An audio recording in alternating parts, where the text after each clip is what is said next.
اپنی لکھی ایک آزاد نظم، عنوان ہے تنہائی کا منظرنامہ۔ فلم کے منظر میں اداکارہ کیمرے میں دیکھتے ہوئے مسکرائی۔ اس نے دونوں ہاتھوں سے چہرہ چھپایا اور پھر دھیرے سے دونوں ہاتھوں کو دائیں طرف ہٹاتے ہوئے مکھڑا کیمرے پر آشکار کر دیا۔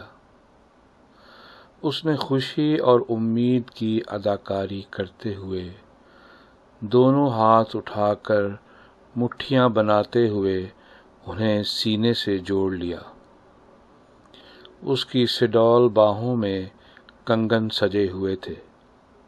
نقلی آنسوؤں کو پونچھتے ہوئے اس نے گیت کے بولوں کی مطابقت سے لب ہلائے۔ اسے ہدایت کار کی بتائی ساری ہدایات یاد تھیں۔ باغ کی طویل اور دھیمی ڈھلوان والی چوڑی سیڑھیوں پر سے کیسے اسے ہولے ہولے لیکن ایک ترنگ کے ساتھ اترنا تھا، کیسے سیڑھیوں کے اختتام پر اس نے لہرا کر گھوم جانا تھا تاکہ فلم بینوں کو اس کا ساڑی میں لپٹا سراپا دکھائی دے جائے۔ پھر اس نے پھولوں لدی جھاڑیوں کے پاس کلیوں کے جھرمٹ میں کلوز اپ شاٹ لینے تھے۔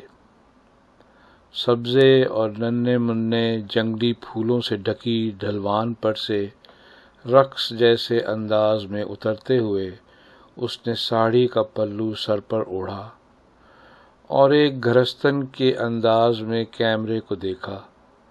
اس کی نگاہیں سڑک پر دور سے بڑھے آتی ہیرو کی کار کو دیکھ رہی تھیں۔ ضرور ہیرو بھی اپنی ہدایات کو یاد کر رہا ہوگا، اداکارہ نے سوچا۔ کیمرہ چلے جا رہا تھا۔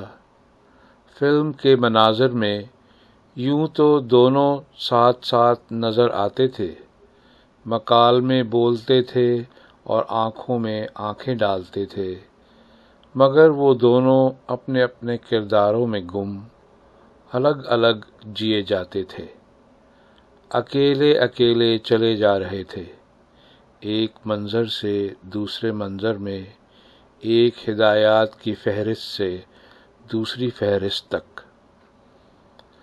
تنہائی میں اپنے فلیٹ میں آئینے کے روبرو اپنے مکالمے یاد کرتے ہوئے اداکارہ سوچتی، وہ یہ کہے گا تو مجھے ایسے مڑنا ہے اور پھر یہ فقرے ادا کرنے ہیں۔ وہ ہدایت کار کی منشا سے منظر میں ملتے تھے اور اسی کی مقرر کی ہوئی نزدیکی تک قریب آتے تھے۔ یہ نزدیکیاں ایک قائم شدہ اور غیر مرئی حصار میں ملفوف تھیں۔ دلکش مناظر میں پرمسرت چہروں اور پر امید نگاہوں کے ہمراہ وہ دونوں علیحدہ علیحدہ چل رہے تھے۔ کیمرہ چلے جا رہا تھا۔